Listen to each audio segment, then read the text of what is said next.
मैं हूं शशांक बीएचयू से और मैं आज आप लोगों को सिपाही की माँ चैप्टर को पढ़ाने वाला हूं। सिपाही की माँ के लेखक हैं मोहन राकेश। सिपाही की माँ के लेखक कौन हैं? मोहन राकेश। और मोहन राकेश एक बहुत बड़े नाटककार और ये कहानीकार थे। मोहन राकेश सबसे बहुत बड़े नाटककार और कहानीकार थे। तो देखिए आप लोग इस चैप्टर को बहुत अच्छे से समझिएगा और मोहन राकेश के बारे में भी, इनका जीवन परिचय को भी अच्छे से समझिएगा, क्योंकि इससे प्रश्न जरूर आएगा। ये बहुत महत्वपूर्ण लेखक हैं। तो हम लोग बात करते हैं मोहन राकेश के परिचय के बारे में। हाँ, तो मोहन राकेश का जन्म हुआ था 8 जनवरी 1925 ईस्वी को, ठीक है। और इनका निधन हुआ था 3 दिसंबर 1972 ईस्वी को। और इनका जन्म स्थान था जंडीवाला गली, अमृतसर, पंजाब में। इनका जन्म स्थान पंजाब में था, ठीक है, अमृतसर, पंजाब में। और इनके बचपन का नाम था मदन मोहन गुगलानी। और इनके माता पिता थे बच्चन कौर एवं करमचंद गुगलानी। पेशे से वकील थे। साहित्यिक सांस्कृतिक संस्थाओं से भी जुड़ाव था इनके पिताजी का। और इनकी शिक्षा क्या हुई थी, इनका शिक्षा के बारे में हम लोग पहले देख लें। शिक्षा इनका था एमए, ये 2 विषय से किए थे, एक संस्कृत से किए थे और दूसरा हिंदी से किए थे, ठीक है। और हम लोग इनके वृत्ति के बारे में जानते हैं। दिल्ली विश्वविद्यालय में, मतलब डीयू में, दिल्ली विश्वविद्यालय में ये प्रोफेसर थे, वहाँ अध्यापन का भी कार्य किए थे। और भी बहुत सारी चीज़ें, इनकी कृतियों को हम लोग देखते हैं, मतलब इनकी रचनाओं को। इंसान के खंडहर, ये देखिए कहानी संग्रह इनका है, इंसान का खंडहर, नए बादल, ये सब। और फिर इनका उपन्यास है और कुछ नाटक है, जिसमें इनके आषाढ़ का एक दिन बहुत ही महत्वपूर्ण नाटक है। लहरों के राजहंस भी इनका बहुत महत्वपूर्ण नाटक है। ये सब जो महत्वपूर्ण है मैं बता दे रहा हूँ, क्योंकि ये सब एग्जाम में आपका पूछा जा सकता है। और इनकी कुछ ये थी। हाँ, तो हम लोग बात सीधा सीधा करते हैं। इनकी कुछ एकांकी भी ये लिखे थे। इनका एकांकी था इनका एकांकी था पैर तले की जमीन, पैर तले की जमीन और अंडे के छिलके और अन्न एकांकी। तो अब हम लोग सीधा चलते हैं अपने चैप्टर पे, ठीक है बच्चों। हमारा चैप्टर है सिपाही की माँ। हमारा कौन सा चैप्टर है? सिपाही की माँ। सिपाही की माँ के बारे में हम लोग अब पहले पढ़ने से पहले जान लें कि इसका कथानक क्या है। कथानक को पहले देख। कथानक मतलब किस पे आधारित है सिपाही की माँ? सिपाही की माँ एक एकांकी है। एकांकी मतलब एक अंक जिसमें हो। एकांकी और नाटक में अंतर होता है। नाटक में एक अंक से ज़्यादा अंक होते हैं और एकांकी में मात्र एक अंक होता है। एकांकी का मतलब हुआ एक अंक वाला कथा, मतलब उसको एकांकी कहेंगे। तो ये एकांकी है। और देखिए इसमें अब कथानक क्या है, मतलब इसके अंदर की चीज़ें क्या है, किस पे आधारित कथा है, ठीक है। इसके अंदर की बातें हैं। सिपाही की माँ, टाइटल से ही हमें लग रहा है कि एक सिपाही होगा और उसकी एक माँ होगी। समझ रहे हैं ना? एक सिपाही होगा और एक माँ होगी। 2 तो पात्र फिक्स हो गए कि 2 लोग हैं। अब तीसरा कौन है? एक सिपाही की एक बहन है जो शादी के योग्य है, मतलब उसका उम्र हो गया, विवाह करने का उम्र हो गया है। और ये जो सिपाही है, ये इसके अंदर जो कथा है ये मुख्यतः 3 लोगों पे केंद्रित है। एक सिपाही पे, एक उसकी माँ पे और उसके एक बहन पे, जो विवाह करने के योग्य उसका उम्र हो गया है। तो ये 3 लोग हैं, इसी पे कहानी पूरी केंद्रित है। और इसमें कुछ पात्र आए हैं तो वो सब बस सपोर्टिव पार्ट हैं, वो सब बस संवाद करते हैं, ठीक है। सिपाही की माँ जो है इसमें निम्न मध्यम वर्गीय मतलब जिसका आर्थिक स्थिति बहुत अच्छा नहीं है, मतलब गरीब है वो। और इसका बेटा, सिपाही की जो माँ है, मतलब सिपाही एक बेटा है वो। और इसमें सिपाही जो बेटा है वो बर्मा चला गया है युद्ध लड़ने के लिए। बर्मा मतलब म्यांमार। इसमें जो कहानी है बच्चों, मैं आपको बता दूं, ये आज़ादी के पहले की कथा वस्तु है इसके अंदर, मतलब आज़ादी के पहले की बात इसमें हो रही है, ठीक है। तो अब हम लोग सीधा सीधा ही जानते हैं कि वो बर्मा चला गया, वो सिपाही के रूप में लड़ने के लिए चला गया है। और उसकी घर में माँ है और उसकी बहन है। तो प्लान था इन लोगों की, बेटा जब बर्मा से लड़ाई के बाद जब आएगा कमा करके घर, पैसा कुछ लेकर के आएगा, तो अपनी बेटी का विवाह कर दूंगा, ठीक है। तो इसी पे आधारित कहानी है। पर अब देखिए उसके साथ क्या होता है। बहुत ही मार्मिक कहानी, अच्छी कहानी, आप लोग पढ़िएगा, इससे प्रश्न भी पूछा जाएगा, आप ध्यान रखिएगा इस चीज़ को। और मैं पूरे चैप्टर को डिटेल से पढ़ा रहा हूँ। हाँ, देहात के घर का आंगन अंधेरा और सिलदार। देखिए ये एक एकांकी है। एकांकी में सबसे पहले, एकांकी मतलब नाटक की तरह ही है, इसमें पहले बाहरी दृश्य दिखाएगा कि कैसा घर था, ठीक है। और इसमें कुछ पात्र हैं, इसमें देखिए 8 पात्र हैं मुख्तः बिस्नी, मुन्नी, कुंती, दीनू, एक लड़की, 2 लड़की, मानक और सिपाही, ये सब पात्र हैं। अब हम लोग फिर अच्छे से देखते हैं, देहात के पहले दृश्य देखते हैं जगह का। और आप लोग हमेशा ध्यान देते रहिए कि ये है आज़ादी के पहले की कथा वस्तु है, आज़ादी के पहले की बात होगी इसमें सब कुछ। देहात के घर का आंगन अंधेरा और सिलदार, आंगन के बीचों बीच एक खस्ताहाल चारपाई पड़ी है। एक और वैसे ही चारपाई दीवार के साथ रखी है।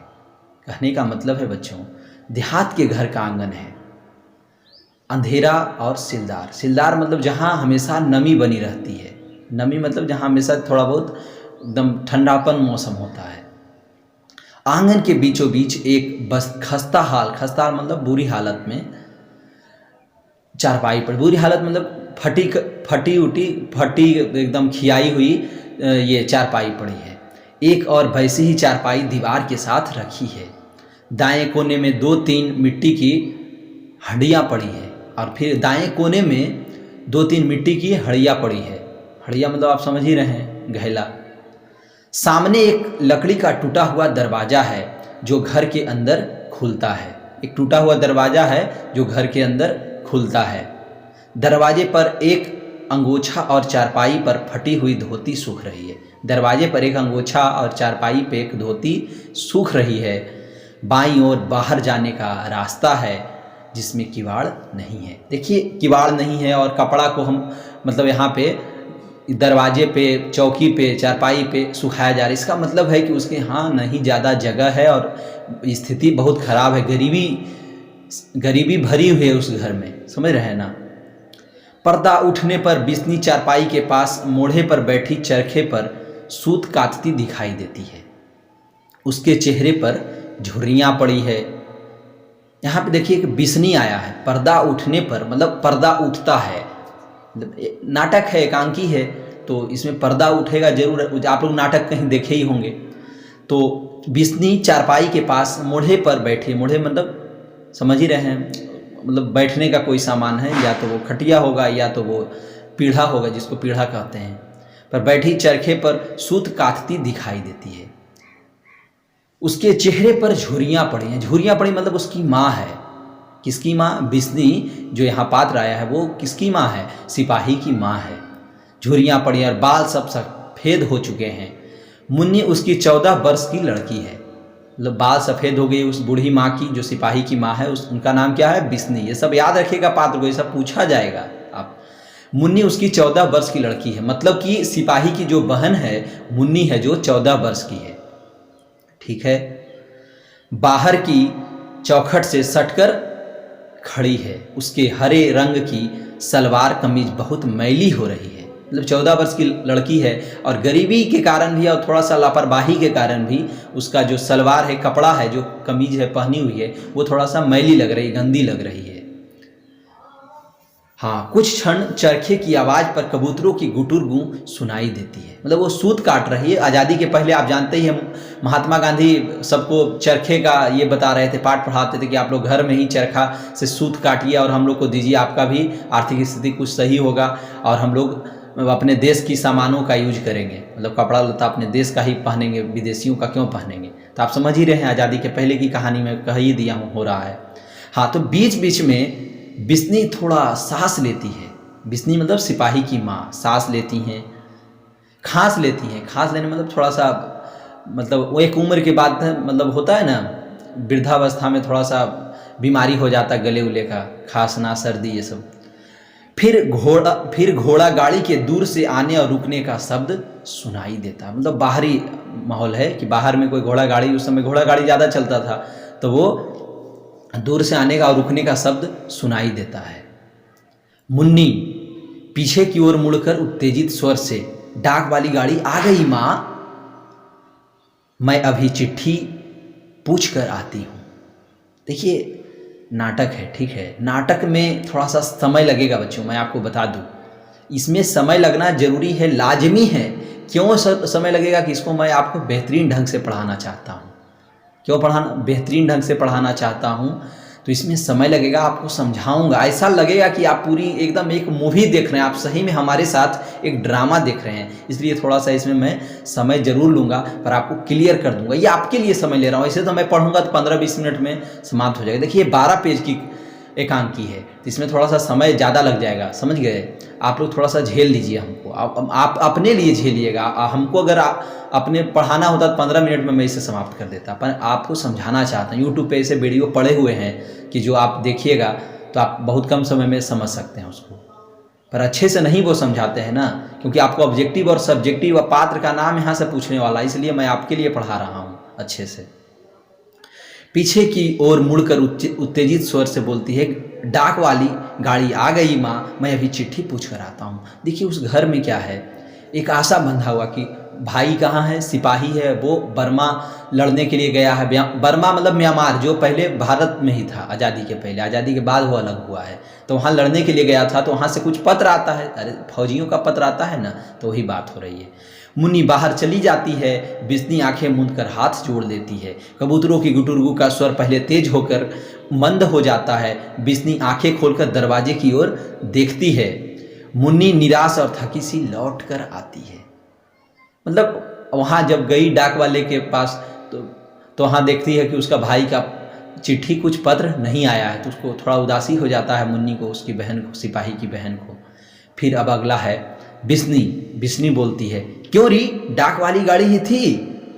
मुन्नी, हाँ डाक वाली गाड़ी ही थी। घोड़ेगाड़ी के चलने और क्रमशः दूर होने का शब्द सुनाई देता है। मुन्नी बिस्नी के मोड़े के पास फर्श पर बैठ जाती है। बिस्नी के चेहरे की रेखाएं गाढ़ी हो जाती है। बिस्नी मतलब उसकी माँ की जो चेहरे की जो रेखाएं हैं, झुर्रियाँ पड़ गई हैं, जो यहाँ पे होता है ना, मतलब बूढ़े लोगों को देखिएगा यहाँ पे एक रेखा पड़ जाता है, तो उस पर क्या होता है, वो और गाढ़ी हो जाती है, मतलब और चिंताग्रस्त हो जाती है उसकी माँ की, लो आज भी कुछ पत्र नहीं आया है बेटे का नाम, है ना। और आज की जो माँ होती है तुरंत फ़ोन करके पूछ लेती है, पर उस समय तो फ़ोन का ज़माना था नहीं, और इतना इन लोग का गरीबी भी था। थोड़ा अमीर होते तो टेलीफोन घर में रख सकते थे, पर गरीब थे ये सब। तो अब देखिए बात, देखिए जब मैं आपको एकांकी पढ़ा रहा हूँ, नाटक पढ़ाऊँगा, तो उसका अर्थ सबसे पहले जानते हैं कहाँ से मिलता है, आप उसी ढंग में उसको पढ़िए। जब तक आप उस ढंग में नहीं पढ़ेंगे हम, तो आपको पूरी चीज़ें क्लियर नहीं होगी। इसलिए इसमें पढ़ने के लिए जहाँ पूर्ण विराम आएगा वहाँ रुकना है। पढ़ने का अंदाज से ही क्या होता है ना, पूरी एकांकी क्लियर होती है, आपको समझ में आ जाएगा। इसलिए हमको उसी ढंग से पढ़ना है जैसे मंचों पे बोला जाता है। बिस्नी बोलती है ठंडी सांस लेकर आराम से, आज भी चिट्ठी नहीं आई, जाने भाग में क्या लिखा है। मुन्नी, आज सिर्फ चौधरी का पिसलन का मनी ऑर्डर आया है और कोई चिट्ठी नहीं आई। अब बिस्नी बोलती है, ए मुझे जाने चिट्ठी रास्ते में रख लेते हैं कि क्या करते हैं। मेरा मानक तो ऐसा नहीं कि 2-2 महीने चिट्ठी ही न लिखे। मानक मतलब सिपाही का नाम यहाँ पे मानक है। मेरा मानक तो ऐसा नहीं कि 2-2 महीने चिट्ठी ही न लिखे। पहले हर 15वें रोज चिट्ठी आ जाती थी, अब की न जाने कौन पहाड़ रास्ते में खड़ा हो गया, कम से कम अपनी राज खुशी तो लिख देता। ये उसकी माँ करी कि पहले तो 15-15 दिन में ही चिट्ठी आ जाती है, अब कुछ नहीं आ रहा है बहुत दिनों से, वही कह रही है इसकी माँ। अब मुन्नी कहती है, माँ मेरा दिल कहता है कि अगले मंगल को भैया की चिट्ठी जरूर आएगी। बिस्नी, तेरा दिल तो हर मंगल को कहता है, पर चिट्ठी आने का नाम नहीं लेती। जाने भाग में क्या खोट है जो चिट्ठी के लिए इतना तरसना पड़ता है। इस बार यह घर आ ले, फिर मैं इससे पूछूंगी।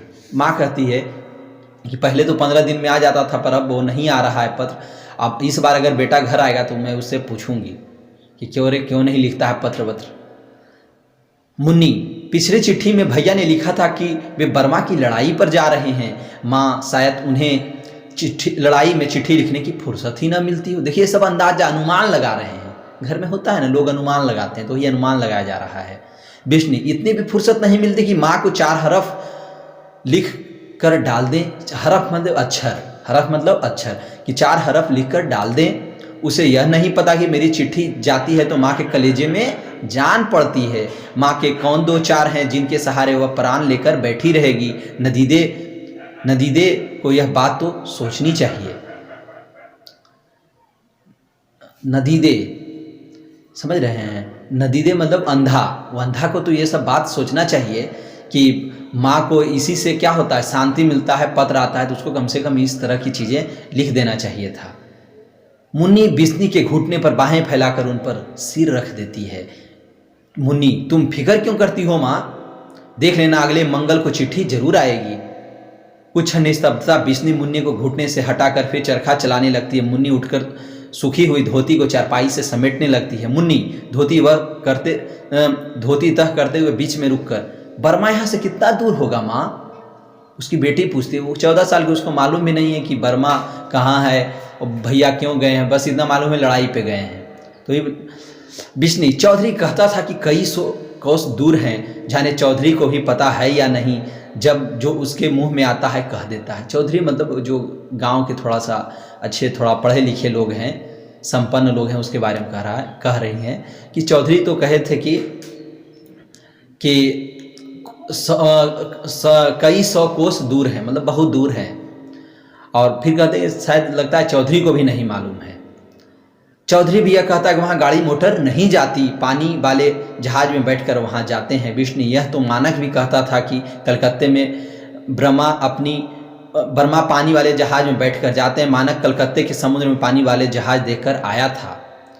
मुन्नी बर्मा से चिट्ठी भी तो फिर माँ जहाज में ही आती होगी। अगर हमारी चिट्ठी वाला जहाज डूब गया हो तो, मतलब जो जहाज आता था वहीं जहाज के द्वारा ही तो आता था चिट्ठी। विष्णु ऐसी काली जवान न बोल, काली जवान मतलब ऐसा बात न बोल कि मेरा बेटा पे लग जाए। मुंह अच्छा ना हो तो बात तो आदमी अच्छी करे। मानक कहता था कि जहाज इतना बड़ा होता है कि हमारे जैसे 4 गांव एक जहाज में आ जाएं, इतना बड़ा जहाज कैसे डूब सकता है।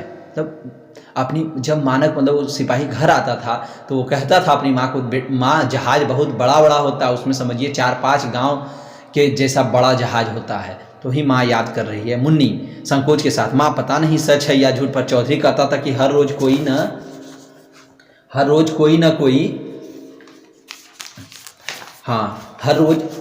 ना कोई जहाज डूब जाता है।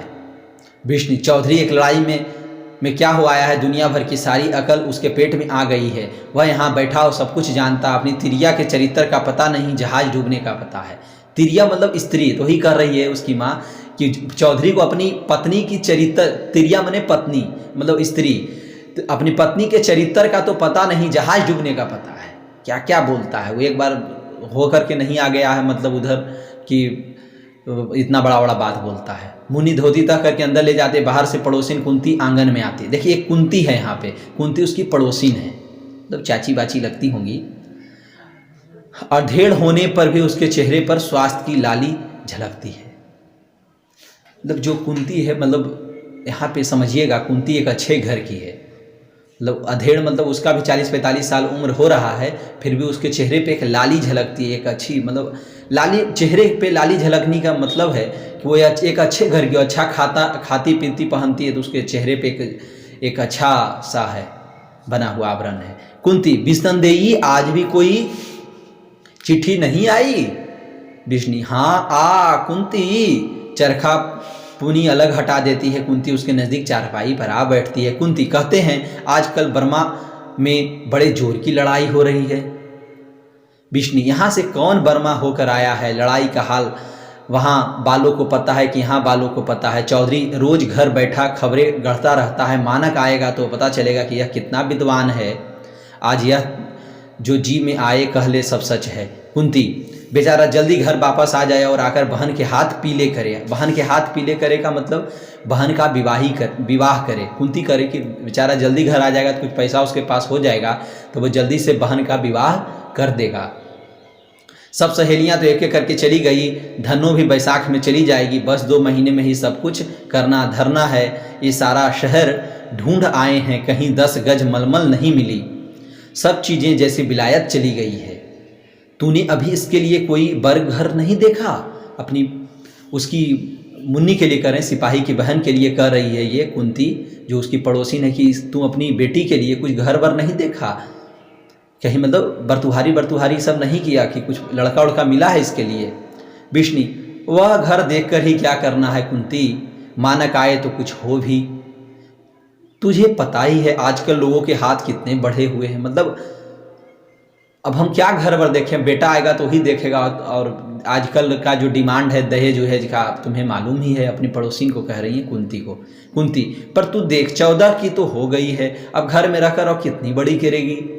मेरी धनों का अभी 13वां चल रहा है, पर लोगों ने जान खा ली थी कि लड़की मुटियार हो गई। मुटियार मैंने जवान, मतलब एक उम्र हो जाना, यौवनावस्था का उम्र, जवान हो गई है। अब जल्दी से इसे कहीं विदा करो। तू माना के आने तक देखभाल तो कर, और न जाने मानक को आने में अभी कितने दिन लगते हैं, लड़ाई का कुछ पता है। करें कि देखो हमारी बेटी अब जवान हो गई है और मानक को आने दे, उसके बाद देख लेना। विष्णु नहीं, वह 4-6 महीने में जरूर आ जाएगा। वह कह गया था कि जल्दी से जल्दी छुट्टी लेकर मिलने के लिए आएगा। उसके गए भी 7 महीने हो गए हैं, माँ कह रही है। बेटा को गए 7 महीने हो गए। कुंती हाँ, शायद 4-6 महीने में आ जाए। विसंदेही लड़के का मुंह शेर का मुंह है, शेर का मुंह किसने सूंघकर देखा है। लड़की तो देखते देखते तार हुई जा रही है, तू कहे तो मैं कहीं खोज खबर करती हूँ। मानक जाने साल में आता है कि 6 महीने में आता है। करेगी अब तुम्हारा बेटा कितना दिन में आएगा कोई नहीं जानता, पर तुम कहो तो हम तुम्हारी बेटी के लिए कुछ लड़का उड़का इधर उधर देखें। उसकी पड़ोसी कह रही है कुंती। अब है आगे दीनू, मुन्नी की माँ आज तो हद हो गई। दीनू कह रहा है मुन्नी की माँ आज तो हद हो गई। विष्णु किस बात की हद हो गई, इतना हाफ क्यों रहा है। मतलब ये कह रहे हैं कि इतना हाफ क्यों रहा है। बताने की बात नहीं, तू बाहर निकलकर अपनी आंखों से देख। दीनू कहता है कोई लड़का है। विष्णु कुछ बताएगा भी, बात क्या है। दीनू बात क्या है, तमाशा है। सच कहता मुन्नी की माँ बेशर्मी की हद हो गई। विष्णु क्या फिर वह चौधरी की बेवा, बेवा मतलब विधवा स्त्री, बेवा मतलब तो ही विष्णु करिए क्या हद हो गई उस चौधरी की बेवा, मतलब उस चौधरी की विधवा स्त्री। दीनू नहीं, उसकी बात नहीं। 2 जवान छोकरियाँ आज कहीं से आई, उसका ऐसा परिहार है कि तुझसे क्या कहूँ। रंग काला है पर बिल्कुल मेमो की तरह टिटफिट चलती है, और घर जाकर आटा दाल मांग रही है। इतनी जिंदगी बदल गई पर बेशर्मी कभी नहीं देखी। दीनू बे तेरे घर की तरफ आ रही है, मुन्नी को अंदर भेज दे, मैं जाकर चौधरी को खबर सुना दूं। दीनू कहता है वो तेरे घर की तरफ आ रही है, मतलब कुछ लड़कियां हैं जिसका हाल बहुत ख़राब है और थोड़ा अच्छा सूट बूट पहन करके घर घर जा करके कुछ मांग रहे हैं, उसके बारे में कहा जा रहा है। दीनू बाहर चला जाता है। विष्णु कुंती और मुनि उत्सुकों से बाहर देखने की ओर देखते। 2 बर्मी लड़कियां बाहर से आती है। वे जांघों तक लंबे मैले फ्राक पहने हैं, दोनों के हाथों में एक थैला। मतलब वो बर्मा की स्त्रियां हैं, मतलब विदेशी स्त्रियां। वो क्या है, छोटा छोटा कपड़ा पहने, तो ही सबको लग रहा है कि छोटा छोटा कपड़ा पहन रखे हैं। क्या मतलब बेशर्मी की हद हो गई है। कुंती विष्णु के कान में फुसफुसा कर, ये लड़कियां क्रिस्टान हैं। क्रिस्टान मतलब क्रिश्चियन। विष्णु उसका मतलब न समझकर प्रश्न भरी नज़रों से उसकी ओर देखती है। विष्णु अनपढ़ स्त्री है, सीधा भोली भाली स्त्री है, जो सिपाही की माँ है। वो नहीं समझ पाती है क्रिस्टान का मतलब क्या होता है, तो प्रश्न भरी आंखों से देखता है। कुंती उसी स्वर में, क्रिस्टान होती है जो मर्दों को घरों में रखती हैं और आप बाहर घूमती हैं। ये कहती क्रिस्टान वो होते हैं जो मर्दों को घरों में रखती हैं और अपने आप बाहर घूमती हैं। एक लड़की आती है, थोड़ा चावल दे दीजिए माँ जी, परमात्मा आपका भला करेगा। मतलब वही लड़की आती है जो बर्मा की लड़की है, जो भीख मांग रही है। दूसरी लड़की, हम रिफ्यूजी हैं माँ जी, बहुत दूर से भूखे प्यासे आ रहे हैं। अब होता क्या है यहाँ, अब दूसरी लड़की कहती है, 2 लड़की मिलकर गए तो दूसरी लड़की कहती है हम रिफ्यूजी हैं, मतलब हम शरणार्थी हैं जो बर्मा से बहुत दूर से आ रहे हैं, हम लोग बहुत भूखे प्यासे हैं, हम लोग को कुछ दे दीजिए खाने के लिए। ये पहली लड़की, हम लोग रंगून से आ रहे हैं। रंगून मतलब बर्मा की राजधानी है।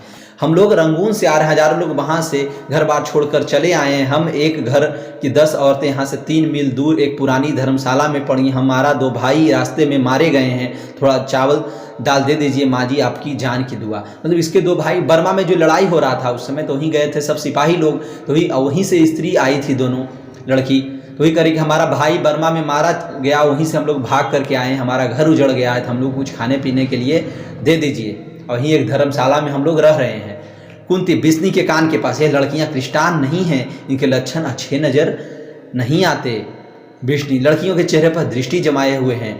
हाय री, तुम इस तरह भी क्यों मांग रही हो, देखने में तो तुम अच्छे घर की नज़र आती हो। लड़की पहले जब घर बार था तो तब बात और थी माँ जी, अब घर उजड़ गया है तो भीख का ही आसरा है। जापानी जहाज़ों ने बम मार मार कर सारा शहर उजाड़ दिया है, रोज़ वहाँ गोलीबारी होती है। आप तो ये लोग स्वर्ग में रहती हैं माँ जी, लड़ाई की वजह से हमारा मुल्क तो बिल्कुल तबाह हो गया है, फौज की छोड़कर और कोई वहाँ नहीं रहा। मतलब वो कह रही अपने उस कथा को कह रही है, अपना जो उसका घर उजड़ गया बर्मा में जो लड़ाई हो रही वहाँ कह रहे हैं कि जापान देश ने हमारे देश पे बर्मा में बहुत ज़्यादा बम का गोलीबारी हो रहा है, वहाँ पे हम लोग उजड़ रहे हैं, हमारे भाई पति लोग सब मरा रहे हैं धीरे धीरे। तो ये अब मुन्नी कहती है जरा आगे आकर, माँ यह कहती है कि अपने मुल्क में बहुत लड़ाई होती है, इनसे पूछो बर्मा इनके मुल्क से कितनी दूर है। ठीक है, तो हमारे मुल्क का नाम ही बर्मा है बहन जी। अब दूसरी लड़की कहती है हमारा मुल्क का नाम ही बर्मा है बहन जी, हमारा शहर रंगून बर्मा में ही है। बिश्नी और मुन्नी एक साथ, तुम लोग बर्मा से आई हो? एक लड़की, हाँ माँ जी हम बर्मा से ही आई हैं, वहाँ रहने वाले हजारों लाखों लोग की जाने चले गए, जिनकी जिधर रास्ता मिलता वह उधर भाग कर जान बचाने की कोशिश करता है। बहुत लोग भरे हुए घर छोड़कर चले आए माँ जी, अब आज हम लोग अपने लोगों को ही आश्रय हैं, जो कुछ थोड़ा बहुत आप लोगों के घरों से मिल जाता है उसी से। कह रहे हैं कि हाँ हम लोग सब वहाँ से घर बार छोड़ करके भाग रहे हैं, सब हिंदुस्तान की ओर आ रहे हैं। बिश्नी बात करकर, क्यों नहीं बर्मा में बहुत लड़ाई हो रही है? पहली लड़की, वहाँ दिन रात आग बरसती है माँ जी, हम लोग फिर भी खुशकिस्मत हैं जो जान लेकर निकल आए हैं। 13 दिन तक हम लोग भूखे प्यासे जंगली रास्ते में चलते रहे। वही कह रही है कि हम लोग बहुत वहाँ गोलीबारी हो रही, हम लोग वहाँ से भाग करके आए, 13 दिन तक जंगलों में ही पड़े थे रास्ते में, वो आज भाग रहे हैं, बहुत भूखे प्यासे हैं। मुन्नी, तुम लोग बर्मा से पैदल चलकर आई हो? जी हाँ। अब पहली लड़की का, जी हाँ जान बचाने को ही रास्ता था, रास्ते में जंगल बड़ी बड़ी दलदलें पड़ती हैं, हम में से एक औरत एक दलदल में फंसकर वहीं रह गई। मुन्नी, माँ ये कहती है कि वहाँ से पैदल, और चौधरी कहता था कि वहाँ पानी वाले जहाज़ से जाते हैं। एक लड़की, जी असली रास्ता जहाज़ का है, मगर उस रास्ते में बहुत खतरा है, जापानी लोग जहाज़ों को रास्ते में ही डुबो देते हैं और हम लोगों को जहाज़ मिलते भी नहीं, जहाज़ों पर सिर्फ फौजी लोग आते जाते हैं। बिश्नी सिहर कर, जब जहाज़ डूब जाते हैं तो फौजी लोग क्यों जहाज़ों पर आते जाते हैं? सरकार इतनी मूर्ख है कि फौजियों को डूबने के लिए भेज देती है। फौजी लोग समुंदर में जाकर लड़ते हैं माँ जी, जहाज़ों में लड़ाइयाँ आती हैं, उधर से जापानी जहाज़ गोली चलाते हैं, उधर से अंग्रेज़ों के जहाज़, ऊपर से हवाई जहाज़ जाकर करते हैं, बड़ी भयानक लड़ाई होती है। मतलब कह रही है कि एक तरफ से तो जापान लड़ रहे हैं, एक तरफ से जो बर्मा के साथ कौन लड़ रहे हैं? बर्मा भारत में से ही सटा हुआ था और इसी में जुड़ा हुआ था, तो वही कह रही कि बर्मा से अंग्रेज का साथ मिलता था, क्योंकि उस समय हमारा देश आज़ाद नहीं हुआ था, तो अंग्रेज का यहाँ राज था। तो अंग्रेज़ों में और जापानी लोगों में लड़ाई हो रही है, और पानी वाले रास्ते में ही जहाज ही टकरा दे रहे हैं, डुबो दे रहे हैं। बिश्नी के चेहरे पर रेखाएं गाढ़ी हो जाती है, पर वह चरखे की ओर अपनी खींचती हुई प्रयत्न करती है, पर उसके हाथ जैसे निःशक्त हो रहे हैं। मुन्नी, तुम जिस रास्ते में आए उस रास्ते में फौजी नहीं भाग कर आ सकते? पहली लड़की, नहीं फौजी वहाँ लड़ने के लिए वे नहीं भाग सकते, जो फौज छोड़कर भागता है उसे गोली मार दी जाती है। कह रही है कि जो फौज अगर छोड़ करके भागेगा तो उसको क्या हो रहा है? गोली मार दी जा रही है। बिश्नी सिहर कर, हाय नहीं, फौजियों को भागने की क्या जरूरत है, उन्हें अपनी मियाद पर छुट्टी मिल जाती है। मतलब अपने समय पर मियाद मतलब समय, मतलब उनको अपने समय पर छुट्टी मिल जाती है, जिसे आना होगा वह छुट्टी लेकर आएगा, भाग कर क्यों आएगा? वे इतने अनजान थोड़े ही हैं। दूसरी लड़की, आपके बच्चों की बड़ी उम्र होगी माँ जी, हम 2 मुट्ठी चावल दे दीजिए। कौन कहती है? ये 2 लड़की कहती है कि आपके बच्चे की बहुत उम्र होगी माँ जी, आप मुझे 2 मुट्ठी चावल दे दीजिए। अब कुंती कहती है, यहाँ हमारे खाने को चावल नहीं और तुम लोगों को चावल चाहिए। बिश्नी, मुन्नी सामने आ जाती है। बिश्नी, जा अंदर से हड़िया से कटोरी भरकर चावल ले आ। बिश्नी अपनी बेटी को ऑर्डर देती है कि जाओ तुम अपने घर से चावल ले आओ और इन लोगों को दे। मुन्नी अंदर चले आती है और असंतोषपूर्ण दृष्टि से लड़कियों को देखती रहती है, खामोशी रहती है। बिश्नी सर झुकाए कुछ सोचती रहती है। बिश्नी सिर उठाकर, क्यों री, बर्मा से यहाँ तक कितने दिनों का पैदल रास्ता है? बिश्नी कह रही है, बिश्नी पूछती है उन लड़कियों से। एक लड़की, दिनों का कोई हिसाब नहीं माँ जी, पहुँच जाए तो महीना 20 दिन पहुंच जाए और पहुंच जाए तो कभी नहीं पहुंचे, मतलब अगर पहुंच जाए तो 20-25 दिन में पहुंच जाता, अगर नहीं पहुंच पाए तो कभी नहीं पहुंच पाएगा। एक तो रास्ते में इतने घने जंगल और जंगली जानवर, और फिर पता नहीं दुश्मन कहाँ का मोर्चा है, जंगल के चप्पे चप्पे में लड़ाई चलती है माँ जी, हमने रास्तों में सैकड़ों सिपाहियों की गली सड़ी लाशें देखी थी। यहाँ हिंदुस्तानी सिपाहियों की लाशें पड़ी मिलती तो वहाँ जापानी सिपाहियों की सिहर का उनकी हालत देखकर दिल दह जाता। वही कह रही कि हम जब रास्ता से आए थे, जंगलों में बहुत सारे सिपाहियों का मैंने लाश देखा, फौजियों का मैंने लाश देखा। कहीं जापानी फौजी मिले तो कहीं हिंदुस्तानी फौजी मिले। बिस्नी विहल स्वर में मतलब थोड़ा सा परेशान होकर, हाय बस करो, अपने पल्लों में आंखें छिपा लेती है। मुन्नी अंदर चावल लेकर आए, एक लड़की अपने झोले में डलवा लेती है। एक लड़की, अच्छा माँ जी परमात्मा आपको सुखी रखे। दोनों लड़कियां बाहर चली जाती। कुंती चारपाई सरका कर बिस्नी के मोढ़े पर बहुत पास आ जाती है। कुंती विषंदेयी, अब कुंती तू इस तरह दिल क्यों हल्का कर रही, क्या पता ये बर्मा से आए, कहाँ से आए हैं, मुझे तो इनका चरित्र ऐसा वैसा लगता है। हाय रे राम, लड़कियां हैं कि मतलब इसका देखिए निगेटिव चल रहा है इसके माइंड में। कौन वो पड़ोसी कुंती के दिमाग में कि जो सो लड़कियां हैं, ये बर्मा तरमास कहाँ से आई कुछ अता पता है नहीं। अब जो ये कर रहे हो सकता है झूठ भी बोल रही हूँ। मुन्नी बिस्नी के घुटने को माँ मैं जो तुमसे कहती हूँ कि अगले मंगल को भैया की चिट्ठी जरूर है, तुम इतने फिक्र क्यों, भैया को तो वहाँ उतनी ही फिक्र होगी। बिस्नी आंखें पोंछते, मैं कब कहती हूँ कि उससे फिक्र नहीं है, पर इतना तो लिख देता कि माँ मैं यहाँ हूँ, अच्छी तरह से हूँ। देखो माँ को आशा लगा वो कि हम बेटा का चिंता हर माँ को लगता है, तो उसी तरह से इसको भी लग रहा है, सिपाही की माँ को भी लग रहा। मुन्नी और क्या पता माँ कि भैया आप छुट्टी लेकर आ रहे हो और इसलिए उन्होंने चिट्ठी, देखिए अनुमान लगा रहे उसकी बहन मुन्नी, हो सकता है भैया छुट्टी लेकर के आ रहे हों, रास्ते में हो, इसलिए चिट्ठी न लिखे हों आपको, है ना। बिस्नी ठंडी सांस देकर, क्या पता, मेरा दिल कहता है कि भैया आप ही आएंगे। बिशन कुछ न कुछ कहकर सिर पर हाथ फेरने लगती है। कुंती अपनी ही सोच से जाकर, ये लड़कियां इतनी बड़ी हो जाती है फिर भी इनको घर वाले इनका ब्याह नहीं करते। बिस्नी क्या मालूम, मुन्नी की ठुड्डी हटाकर उसका चेहरा देखते हुए उसका हाथ माथे पर सटा कर लेती है। अब बिस्नी तेरा दिल ठीक कहता है बेटे, चिट्ठी ना आई तो वह आप ही आएगा। अब इसको माँ को लगता है हाँ बेटी तुम सही है करके, अगर वो नहीं उसका चिट्ठी आया तो वो स्वयं आ रहा होगा। मुन्नी लाड़ के माँ से, हाँ मुन्नी लाड़ से माँ के गले में बाह लाड़ से मतलब प्यार से अपने माँ के गले में बाह डाल देती है। बिस्नी उसे चूम कर और साथ सटा लेती है। अब पर्दा गिरता मतलब अब दूसरा दृश्य आएगा। देखते हैं नाटक में दृश्य भी बदलता है, तो मतलब दृश्य जब बदलता है तो पर्दा एक बार लग जाता है, फिर पर्दा कुछ देर में खुलता है, तो वही है यहाँ पे। अब पर्दा गिरता है, दूसरा दृश्य है। वही आंगन, समय रात, दोनों चारपाइयाँ आंगन में बिछी हैं। दाईं और उसकी चारपाई पर मुन्नी हथेलियां पर चेहरा टिकाए बैठी है। उस चारपाई पर ओढ़ने के लिए एक फटी हुई लोई रखी है। समझ रहे हैं ना, मतलब वो दृश्य दिखा रहा है पहला दृश्य। अब ये दूसरा दृश्य है। दूसरे दृश्य में कुछ आगे का जो चीज़ें हैं, चित्र हैं, वो सबको दिखाया जाए। दूसरी चारपाई पर घिसी हुई दरी बिछा दोहरा सूती खेस पड़ा है। बिस्नी जलती हुई ढिबरी लिए अंदर से आंगन में आती है। बिस्नी पास आकर, तू अभी सोई नहीं? मुन्नी मुझे नींद नहीं आई, अभी सो जाती हूँ। बिस्नी इतनी रात चली गई और तुझे अभी नींद नहीं आई? मुन्नी तभी तो तब तक जाग रही हूँ बिस्नी, मेरी उम्र में वैसे ही नींद नहीं आती। अब बिस्नी कर रही कि मेरी उम्र में, अब जो हम लोग का उम्र हो गया है बुढ़ापे वाली उम्र, उसमें नींद अब नहीं आती। अब सो जा, सवेरे उठकर गोबर लाना है। बिस्नी विचार पर आकर बैठते, मुन्नी लेट जाती। कुछ निस्तब्धता रहती। निस्तब्धता मतलब शांत, सन्नाटा, मौन, रात का समय है। मुन्नी माँ आज तारो ससुराल से वापस आ गई। तारो मतलब आसपास की लड़की होगी। बिस्नी अच्छा। मुन्नी उसके घर वालों ने इस बात उसे सुचे मतलब शुद्ध मोतियों के कड़े बनवा दिए हैं। वह आज गांव में सबको दिखाती फिर रही थी। उसके कड़ों की मोती तारों की तरह चमकते हैं। बातों की कड़े भी उसके सामने कुछ नहीं है। बंतों के कड़ों उसके सामने मतलब और स्त्रियां हैं। बिस्नी अच्छा, तेरा भैया आएगा तो तेरे लिए उससे भी कुछ अच्छे कड़े और चूड़ियाँ लाएगा। ढाढ़स दे रही है। अब सो जा, नहीं तो सवेरे तेरी नींद नहीं खुलेगी।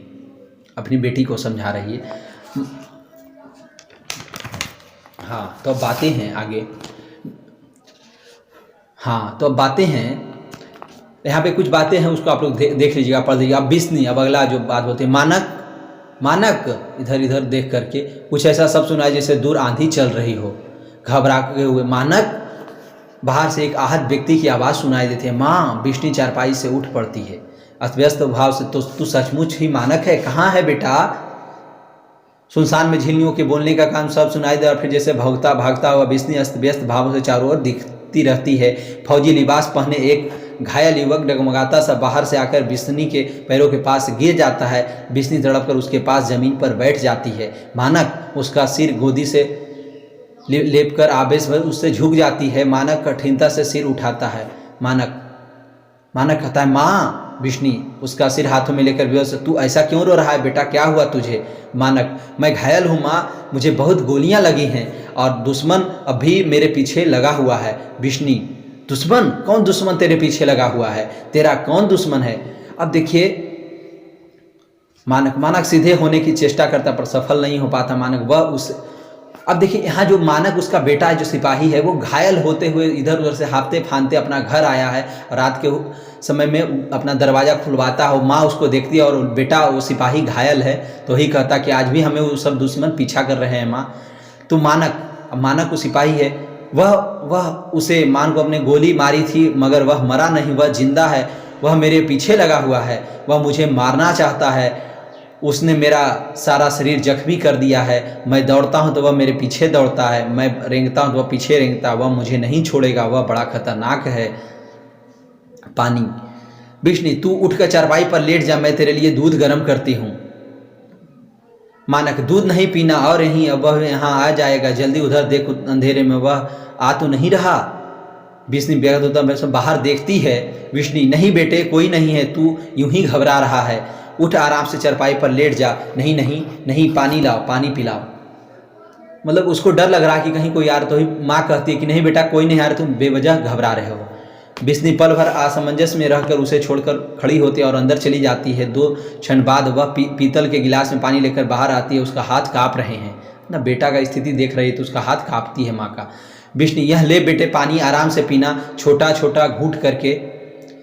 नीरे हाल मतलब खाली पेट। पानी पेट में जाकर लगता है पहले थोड़ा कुछ खा लेता। मानक, नहीं, मेरी भूख मर गई है माँ, मुझे अब भूख नहीं लगती माँ, पानी पिला पहले। बिस्नी गिलास मतलब बहुत दिन से वो उसका गला सूखा तो ही कहता है पानी पिला माँ। बिस्नी गिलास ले उसके पास बैठ जाती है। मानक गिलास उसके हाथ लेकर गड़गड़ा पानी पी जाता है और उसका हाथ से स्वर सुनाई दे। मानक के हाथ से गिलास गिर जाता है। वह बाहर की ओर देखता, अंधेरे अंधेरे एक बंदूक का कुंदा चमकता है। मानक सरक कर माँ के नज़दीक हो जाता है। बिस्नी उसे बाहों में समेट लेती है। मानक, यह वही है, वह देख माँ, वह आ गया है, वह देख। अंधेरे में बंदूक का कुंदा आगे की ओर बढ़ता है। साथ फिर बंदूक का कुंदा, कोई बंदूक लेकर के आ रहा है, कोई दुश्मन वह सुनाई देता और फौजी लिबास में एक और आकृति प्रकट होती है। बिस्नी मानो को साथ सटा लेता। आने वाला सिपाही पास आकर हंसता है। सिपाही, तू इसे गोद में लिए बैठी है, देखती नहीं यह मुर्दा है? बिस्नी सिर से पांव तक सिहर जाता है। मानक उठने के लिए जद्दोजहद करता है। मानक, यह झूठ कहता है, मैं मुर्दा नहीं हूँ, मैं हिल डुल सकता हूँ, बात कर सकता हूँ, मैं मुर्दा नहीं हूँ। बिस्नी उसे और हाथ सटाकर आश्वस्त, हाँ बेटे, तेरी जान के साथ तेरी माँ की जान है। मैं जीती हूँ, मैं जीती जी तुझे कैसे कुछ हो सकता है? माँ कहती कि बेटा, मेरे जीते जी तुझे कुछ नहीं हो सकता है, तो चिंता मत कर। सिपाही बंदूक का कुंदा मानक के पास ले आता है। सिपाही, इसे कैसे कुछ हो सकता, मैं अभी इसका शरीर गोलियों से छलनी कर दूंगा, फिर मैं इसकी लाश लेकर जंगलों में चील और कौओं को आगे डाल दूंगा। ये कह रहा है कौन? वो दुश्मन कह रहा है, दूसरा सिपाही कह रहा है कि मैं इसको जिंदा नहीं छोड़ूंगा, इसको मार करके इसका जो शरीर है मैं जंगलों में छोड़ दूंगा, इसका जंगल में जानवर और चील कबूतर कौए खाएंगे। हंसता और बंदूक का कुंदा सामने निकट करता है। बिस्नी कुंदा हाथ में लेकर पकड़ते और बंदूक चेष्टा करता है, उड़ा कर बिस्नी की गोद में गिर जाता है। बिस्नी है उसे अच्छी तरह छाती से लगा लेती है। सिपाही बंदूक का कुंदा उसके हाथों में छुड़ाकर उसके घूरकर देखता है। तू इसे बचाना क्यों चाहती हूँ, इसकी क्या लगती है? बिस्नी, मैं इसकी माँ हूँ, मैं तुझे इसे नहीं मारने दूंगी। बिस्नी, तू इसकी माँ है? अब वो सिपाही कहता, तू इसकी माँ है, पर तू देखने में तो ऐसी बहसी की माँ नहीं लगती है। बहसी मतलब क्रूर, बहसी की माँ नहीं लगती। तुझे पता है यह लड़ाई में बहसियों की तरह गोलियां चलाता है, इसे न जाने कितनी सिपाहियों की जान ली है। ये इंसान नहीं जानवर, और तू कहते कि तू इसकी माँ है। अब देखिए सिपाही है, सिपाही दूसरा सिपाही जो इसका दुश्मन के रूप में आया है, वो कहता है कि तू इसकी माँ कहती है, ये तो एकदम क्रूर है, मतलब ये बहुत लोगों को मार चुका है। बिस्नी, मैं इसकी माँ हूँ, मेरा बेटा बहसी नहीं, इसने किसी की जान नहीं ली, या किसी का जान नहीं ले सकता। यह तो मरता हुआ कबूतर भी आंखों से नहीं देख सकता। मैं इसे लड़ाई पर नहीं जाने दूंगा, यह मेरे घर के मेरे पास रहेगा। सिपाही, यह घर में रहेगा, मगर यह तो हजारों का दुश्मन है, हजारों इसके दुश्मन वे इसकी खोज रहे हैं, वे इसकी जान लेना चाहते हैं। अब इसकी जान नहीं बच सकती, मैदान में हजारों सिपाही मर रहे हैं, यहाँ यह वहाँ जाएगा जो जहाँ मारा जाएगा वहाँ रहेगा तो भी। फिर मानव ठोकरे खाकर उनकी बिस्नी उसके पाँव पकड़ लेती है। बिस्नी, नहीं तू इसे नहीं मार। बिस्नी उस सिपाही को, तो तू इसे नहीं मार, इसका शरीर कितना घायल, तू भी तो आदमी है, तेरा भी तो घर बार होगा, तेरी भी तो माँ होगी, तू माँ के दिल को नहीं समझता। मैं अपने बच्चे को अच्छी तरह से जानती हूँ, यह दिल का बहुत भोला है, इसकी किसी के साथ दुश्मनी नहीं है। सिपाही हंसता है। सिपाही, इसकी किसी के साथ दुश्मनी नहीं, यह देख ये सब घाव इसी के किए हुए हैं, मैं इन घावों से कम मर चुका होता, लेकिन मैं सिर्फ इसे मारने के लिए जिंदा, इसे मारे बिना मैं नहीं मरूंगा। अब देखिए वो सिपाही कहता है कि जो मैं भी घायल हूँ, मुझे घायल इसी ने किया, मैं इसे जब तक नहीं मारूंगा मैं नहीं मरूंगा।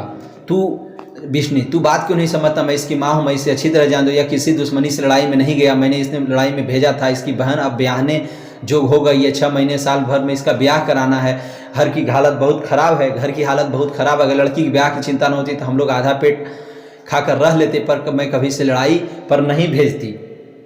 इस लड़के के सिवा मेरा कोई कमाने वाला नहीं है। मैंने सोचा कि लड़की ब्याह ही जाएगी तो इसे लड़ाई पर घूमने जाने दूंगी, फिर मैं इसका भी ब्याह कर दूंगा और इसके पास घर में रखूंगी। मुझे क्या पता कि लड़ाई में जाकर इसकी क्या हालत हो जाएगी, यह हालत हो जाएगी। आज ये हाल में घर पर आया, मैं इसे आज अपने से कैसे अलग कर सकती हूँ। इसकी जगह तू होता तो तेरी माँ तुझे अपने से अलग होने देती। तो माँ कह रही है कि देखो हमारा इकलौता बेटा ही मुझे कमा करके देगा, हमारी बेटी को ब्याह करेगा। अब बताओ अगर इसको तुम मार दोगे तो कैसे होगा, तुम्हारा भी तो कोई माँ होगी, तो सोचो तुम्हारा कितना चिंता करती होगी। सिपाही, मेरी माँ, जरा हंसकर, मेरी माँ आज पागल हो गई है, वह रोज़ मेरी मौत का इंतजार करती है। वह हंसकर कहती है थोड़े दिनों मेरे बेटे की लाश घर आएगी। मेरी बीवी ने अभी से बेवा का स्वांग बना लिया, बेवा मतलब विधवा का भेष बना लिया है। उसने मुझे लिखा जिस दिन वह मेरे मरने की खबर सुने उस दिन वह गले में फांसी लगाकर मर जाएगी। उसके पेट में 6 महीने का बच्चा है, उसके साथ ही वह घर भी मर जाएगा, वह भी मर जाएगा। और तेरे लड़के ने देख मेरा क्या हाल किया, यह अभी मेरे खून का प्यासा है, यह अभी भी मेरे खून का प्यासा है। इसकी आँखों को देख, इसकी आँखों में तुझे बहसियाना चमक नहीं दिखता, क्रूरतापूर्ण चमक, बहसियाना मतलब क्रूरतापूर्ण चमक नहीं दिखता। बिस्नी कहती नहीं नहीं, इसकी आँख ऐसी नहीं है, इसकी समय ऐसी लगती है, इस समय ऐसी लग रही है, पर इसका असली रंग ऐसा नहीं है। सिपाही, तू इसकी आंखों का रंग नहीं पहचानते, तू इसकी माँ है पर तू इस रंग का मतलब नहीं जानती। इसकी आंखों में दुश्मनी है, जब तक सामने हूँ इसकी आंखों का रंग नहीं बदलेगा। देख यह कैसे आंखों में खून भरकर मुझे देख रहा है।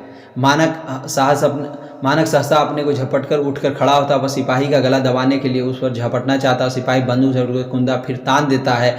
बिस्नी जल्दी से बंदूक के कुंदे के आगे आ जाती है। बिस्नी, नहीं तू इसे नहीं मारेगा, तुझे तेरी माँ की सौगंध, तू इसे नहीं मारेगा। उसको कसम देते कि तू इसे मत मारो, तुझे तेरी माँ की कसम। सिपाही, मैं इसे नहीं मारूंगा तो यह मुझे मार देगा, तू यही चाहती है? नहीं, यह तुझे नहीं मारेगा, मैं इसकी माँ हूँ, मैं इसे जानती हूँ, यह तुझे कभी नहीं मारेगा। विभत्स स्वर में, मैं इसे नहीं मारूंगा। विभत्स स्वर में आगे बढ़ता हुआ, नहीं मैं इसे जरूर मारूंगा, मैं अभी इसके टुकड़े टुकड़े कर दूंगा। वो सिपाही मानक कहता, उसका बेटा आगे बढ़कर सिपाही को धक्का देता है, जिससे लड़का पीछे गिर जाता है, बंदूक उठाकर लेता है, उसका कुंदा सिपाही के सीने की ओर तान देता है। मैं बसी हूँ, मैं जानवर हूँ, मैं बसी और जानवर से भी बढ़कर इस तरह मेरी तरफ क्यों देख रहा है? उठकर वो ठोकरे लगा, उसी तरह हंसता जैसे वह सिपाही हंस रहा था। बिस्नी जल्दी से बंदूक के कुंदे के सामने आ जाते। नहीं मानक, तू इसे नहीं मारेगा। अपना बेटा को समझा रहा है, मानक तुम इसे मत मारो, यह भी हमारी तरह गरीब आदमी है, इसकी माँ इसके पीछे रो रो कर पागल हो गई है, इसके घर में बच्चा होने वाला है, यह मर गया तो इसकी बीवी फांसी लगा। अपना बेटा को समझाती है वो माँ कि इसको मत मारो बेटा, क्योंकि इसके भी घर में इसकी बीवी है, इसके बच्चे हैं और इसकी 6 महीने के बच्चे पेट में, सब मर जाएंगे। मानक बिस्नी को झपट के पीछे से हटा देता है। मैं इसे नहीं छोड़ूंगा, यह दुश्मन है, मैं इसको अभी मार दूंगा, अभी यहीं। वो कहता है मानक सिपाही। अब कहता है बिस्नी, नहीं मानक तू इसे नहीं मारेगा। फिर भी जाने का प्रयत्न करते हो, मानक उसे फिर झपट को उठा देता है, फिर बिस्नी पर गिराकर हाथों में मुंह छिपा लेती है। सिपाही पार्श्व की ओर हटता है, मानक उसके साथ साथ आगे बढ़ता है। मानक, मैं इसे अभी मार दूंगा, अभी इसकी बोटी बोटी अलग कर दूंगा।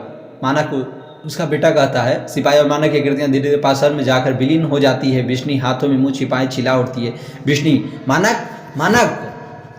ये बोलता है कौन? उसकी माँ अपने बेटा को। एक साथ गोलियाँ चलने और उसके साथ सिपाही के कराहने का सब सुनाई देता है। सहसा खामोशी छा जाती है। बिश्नी उसी तरह चिल्लाती है, मानक मानक। मुन्नी जल्दी से करवट बदलकर उठ बैठती है। मुन्नी घबराए हुए स्वर में, माँ। बिश्नी मानक। मुन्नी जल्दी से उठकर ढिबरी जला देती है। प्रकाश का रंग नीले होकर पीला हो जाता है। मुन्नी बिश्नी के चारपाई पर जा बैठती है। मुन्नी क्या बात है माँ? बिश्नी आंखों में हटकर चुंझाई नजरों में देखती है। बिश्नी कुछ खोदसी सी, मानक तू रोज भैया के ही सपने देखती हो। माँ मैंने तुमसे कहा था अगले मंगल को भैया की चिट्ठी जरूर आएगी। बिश्नी चिट्ठी आएगी और वह आप? बिश्नी थोड़े दिनों में भैया आप भी आएंगे। तू अपनी ही कहती जल्द आएंगे और मेरे लिए कड़े और चूड़ियाँ लाएंगे। बिश्नी कड़े और चूड़ियाँ? ओ मुन्नी। उसे हमने हाथ हटा लेती है और अपने टप टप पानी बरसने लगता है। मुन्नी भैया मेरे लिए जो कड़े लाएंगे वो तारों बंतों के कड़े से अच्छे भी ना होंगे माँ। हाँ बेटी तेरे कड़े के सब कड़ों से अच्छे होंगे। मुन्नी सूचे मोतियों के कड़े होंगे ना माँ? मतलब सूचे मोतियों मतलब कि शुद्ध मोती कड़े होंगे ना माँ? बिश्नी हाँ बेटी सूचे मोतियों के कड़े होंगे। देखिए ये जो यहाँ पे बातें, उसका माथा चूमकर उसे अलग हटा देती है। अब सो जा, अभी बहुत रात बाकी है। मुन्नी अपने चारपाई पर चली जाते। बिश्नी उठकर बिश्नी बुझा देती है, उस ढिबरी बुझा देती है। उसने ढिबरी बुझाते ही गहरा अंधेरा छा जाता है। अंधेरे में बिश्नी के बुदबुदाने का स्वर सुनाई देता है, ताती वा न लग जाए पर भ्रम सुहाई, राखनहारे राखियाँ प्रभु व्याधि मिटाई। कहने का मतलब है उसकी माँ भगवान से प्रार्थना कर रही है कि हमारा बेटा को कुछ ना हो जाए, उसको तुम अच्छे से रखना है भगवान। अब देखिए यहाँ जो बातें हो रही थी लड़ाई का, उसका बेटा और सिपाही के बीच जो अभी संवाद चल रहा था, ये सब उसकी माँ जो है बिश्नी ये सपना देख रही थी। उसको मतलब सपना में वो देख रही थी, रात में सोई तो सपना में देख रही थी ये सारी चीज़ें कि एक सिपाही आता है और इसके बेटे को मारना चाहता है और फिर इसका बेटा उस सिपाही को मार देता है। इस तरह की जो अभी चीज़ें कहानी चल रही थी ये सब सपना था, उसकी माँ को लग रहा है। और लास्टली यही यहाँ पे बातें समाप्त हो जाती है। अब हम लोग अगले पार्ट में क्वेश्चन, इसका ऑब्जेक्टिव और सब्जेक्टिव देखेंगे अगले पार्ट में। इसमें थोड़ा वीडियो बड़ा हो गया, आप लोग इसको शेयर कीजिएगा और ये आपके एग्ज़ाम के लिए बहुत इंपॉर्टेंट है। और मेरा प्रीवियस वीडियो देखने के लिए डिस्क्रिप्शन में सब लिंक दिया हुआ है।